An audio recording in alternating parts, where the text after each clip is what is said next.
Hello everyone. Now that I've discussed the design issues behind Moz and Zane's skill trees, I want to quickly go over the new skill trees. These trees were built off of the problems that I discovered. So, starting with Moz, you'll notice that instead of going all the way down to the forge like I did in my theory recordings, I'm instead stopping here at Specialist Bear. As I've learned with Specialist Bear, Minigun, and Left Some Steam, this just straight melts bosses. You can do easily half an HP, shield, or even armor bar worth of damage to a boss before you bail out. Just on these skills alone. Like, if you didn't have anything else benefiting the fuel reserves of Iron Bear, this is what you're looking at. I can't even begin to think about what the Iron Bear would do if you had more fuel skills to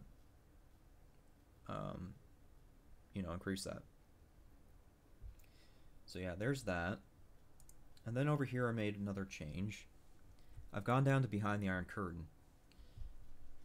As I've discovered, you can't rely on Iron Bear to save you all the time, so this certainly helps you keep your shields up, because armored infantry is reliant on that, so that's kind of why it's important. The great thing about armored infantry in comparison to Zane is that armored infantry just requires the shields to be up. It's not based on how many shields you have, right?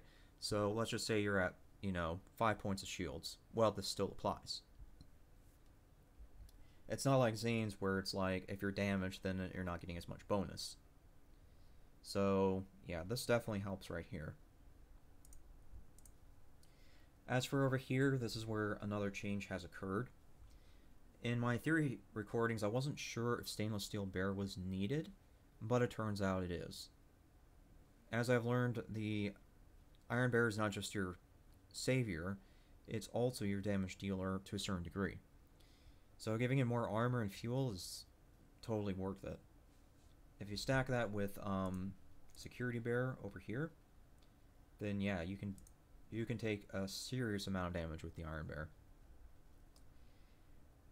One benefit of going this far down is it did unlock pull the Holy Pin for me.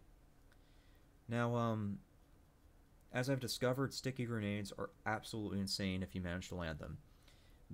Their natural ability is plus 25% damage on the stuck target. So having a critical hit chance with that is insane. The best heavy weapon I have right now is a blue, and it does 340 damage. My best grenade is green, and it's a sticky grenade. It does somewhere over 500. I think it's closer to 600 damage, if I remember right. Now, just to make the math easier on me, let's just say you have 10 grenades. Well, at bare minimum, 3 of those 10 grenades are going to be a critical, assuming you throw all of them at one boss.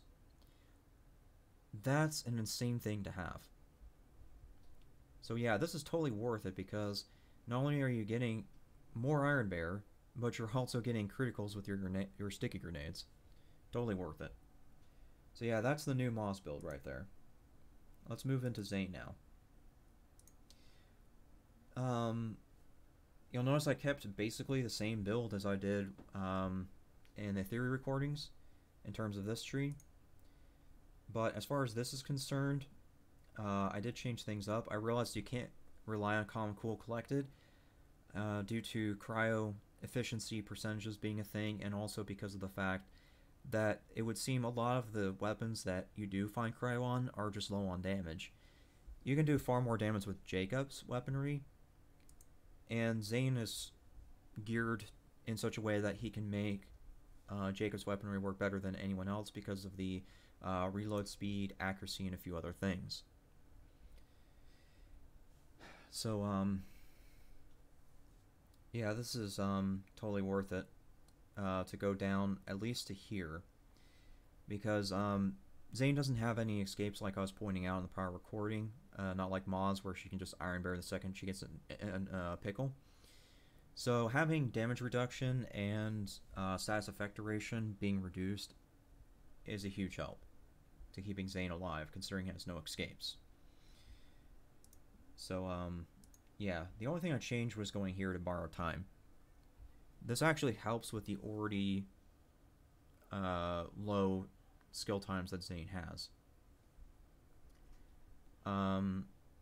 It is a bit of a quirky skill, so I'll go ahead and tell you how I've kind of discovered to make the most of it. What you want to do is you want to drop your SNTL drone first, because it's based on actions, skills being active. You drop the SNTL first before you drop your barrier, because the barrier is more valuable than the SNTL. And that's just kind of how you work that. Yeah, so that certainly helps. Because if you're Jacob's weaponry doing so much damage, if that's what you're working with, you really don't need synchronicity. You get plenty of enough damage over here, assuming your shields are up and everything. So, yeah, that's just kind of the short end of how I've reworked Zane. But yeah, that's really the most I have on these two. I hope that this helps you kind of give you some ideas about how to do your builds and things. Best of luck with the game.